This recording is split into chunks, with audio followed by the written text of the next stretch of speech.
applause, please. That's a great hook to make sure that you come back next week.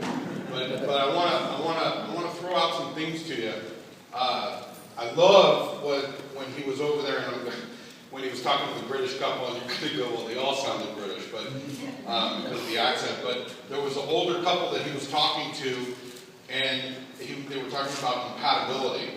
And what they were saying was they didn't realize that most people don't understand that they are compatible if given the proper tools to make sure. Can I just tell you, in the 8 years that we've been doing Fusion Marriage, our theme, our motto, our creed, our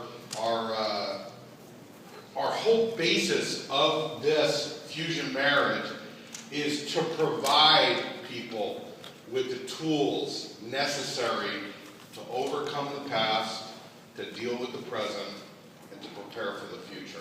It doesn't matter what your situation has been in the past, this is where you are today. And moving forward into the couple or the individual that you want to be tomorrow, that's what we're all about. But a lot of us bring our past, our family's past, all of our things into our present. And so we're dealing with these things, but we're going to move forward, and with the right tools, we can make it work. You know, I've said before, and for those of you that are new, you'll hear it for the first time, you know, there are still arranged marriages going on in other countries. There is no such word as divorce. This is your bride that you meet on the day you get married, and that's who you're going to be with the rest of your life. They make it work. And two people that make a decision to make that work, there is no possibility in the world that there is no opportunity for failure. There is no choice for failure. It's you work it out. How many of you can say, and I know if you're new, you're going to be like, oh man, this raising hand thing, I'm not too big. But see, everybody else that's been here have no problem throwing their spouse under the bus.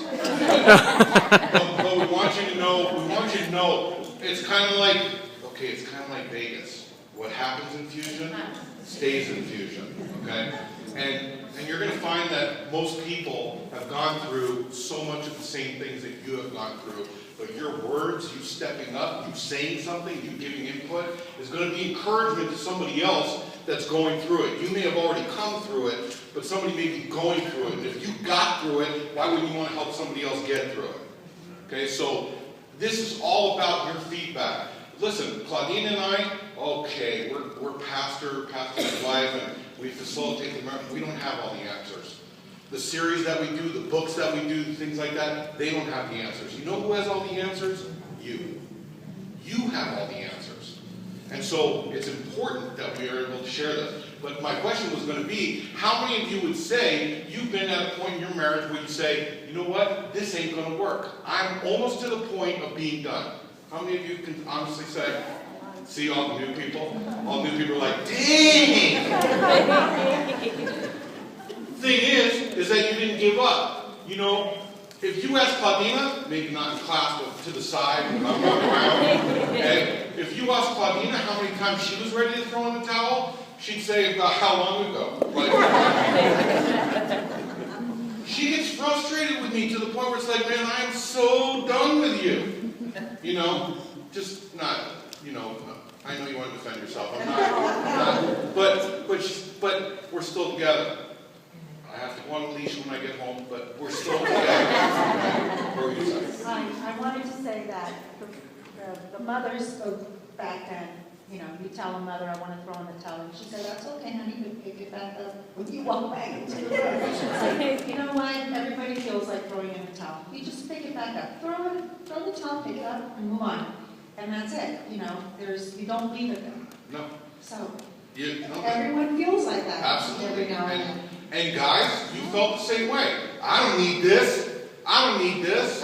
You know, I'm just done. But you know what, guys? The bottom line is these people that have this attitude of the throwaway marriage, kind of like that sign that you saw on the Vegas Strip of old, till death do us part until we're done, or something like that. You know, or until I'm tired, or whatever it is. And it's till we're done. Or until happiness to us. See, you paid too good attention on that. Okay? But the thing is that we get to the point where it's like, you know, it's too easy. They've made it too easy to throw away a marriage. And you think, after putting in, I don't care if it's a year, 2 years, 5 years, 10 years, 15 years, you think you're just going to go find somebody else because, I still got it, I'm still together, I'm still funny, I can still go get somebody else. Yeah, but you're going to have to learn to deal with all of their crap.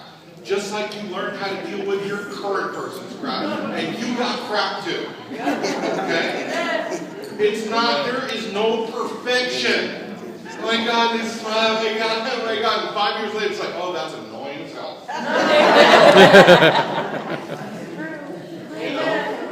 And we've talked about this in the past. For you new people, it's like, we talked about you get married and man, all the time that person's breath was fresh and gum and mints and now you're sleeping in the same bed and you can't stand to sleep next to that person. You got pillows dividing you because don't breathe on me. Don't breathe on me. Look at the wall. Don't breathe on me. Okay? You know who you are. You got a bottle of Listerine sitting right next to the bed. Bottom line is, we're different. And that lady that was saying, the neuroscientist, I think it was, she was saying, all she has to do is look at a brain scan and she can tell you male or female. Cable. I'm sorry. She can look at it. There is evidence, some physical evidence, that men and women are wired differently. And this is where we come in and try to disseminate what are the differences and how do we deal with the differences. And how long out of the month was that lady talking about the differences in hormones and everything that women go through. And if you ask a guy, how long does it affect your wife? Anywhere from 3 days to 30 days. So, ask a woman, I've said this before, you all have PMS, and you leave it at that. But ask a guy, and it's PMS, DMS, and AMS. Pre, during, and after. Okay? So that could last up to 45 days, and then the cycle. So I want to just give you a little bit of a taste of, look, we have fun here with the light environment for those that are new, for those of you that have been coming, oh God, really. But we want to encourage you to come back. Anybody want to comment real quick, because I got to let you go, I want to be respectful of your time, but anybody want to comment on anything from the first half? Yes? I was glad to hear them say more of the man being responsible. Yeah. Okay. Yes. Who else? Anybody else? Yes.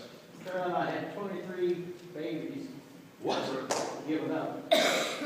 Oh, they were foster parents. Oh. Yeah. Man, don't you go around saying that. You fit into that player category. Huh? One more comment. I was a keeper for the marshal's office. They put me into a facility. Is that another way of saying you were arrested? Oh, okay. And that day the doctor wasn't there, and I was really sad because I didn't get his money.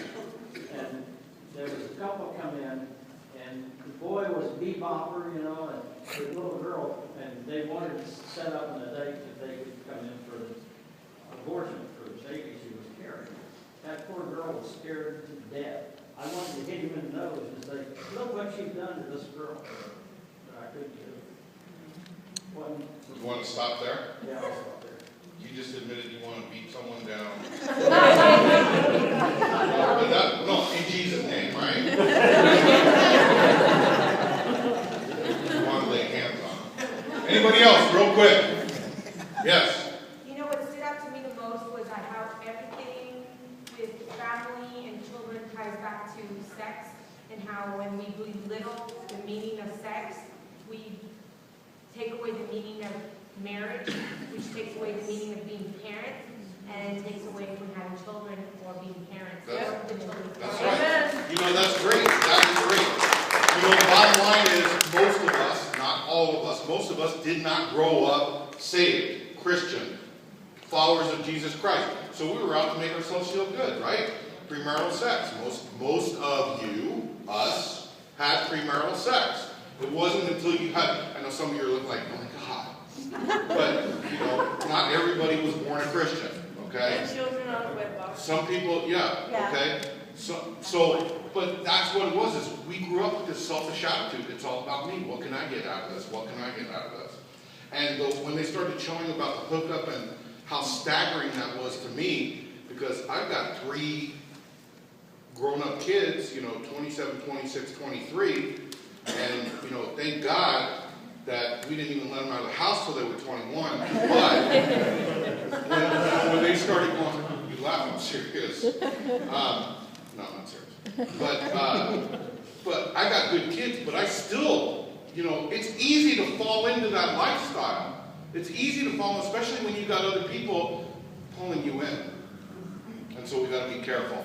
So, did you have a comment? I did. That's why when I started my prayer, I wanted to remind everyone in this room that it doesn't matter how you started. We did not have this information. It matters how you finished. And now we have an opportunity to change statistics as parents, as grandparents, as uncles, as aunts, as a society. So this information is wonderful. So if you know of anybody that can use this, please invite them. It's wonderful. And that's why I said, if you haven't done things right, Jesus said, God said he's a father to the fatherless. You are not like those who have no hope. You are a child of God. You have a hope. So don't leave here feeling bad, feeling sad, because you are not like the world. And God can use us to make a change out there. Amen. Absolutely. Josh. Yeah, so I was just going to say that that's why it's so important for us to be examples. Because I have 2 younger brothers, and I didn't always do everything right. But when I did get it right, now they see that, and they can get away from all that other stuff that everyone else is doing, and they can make themselves better. Exactly true. All right, well, I hope you're encouraged. This is going to be an awesome series. Listen, every week we take an offering for Fusion. This helps us help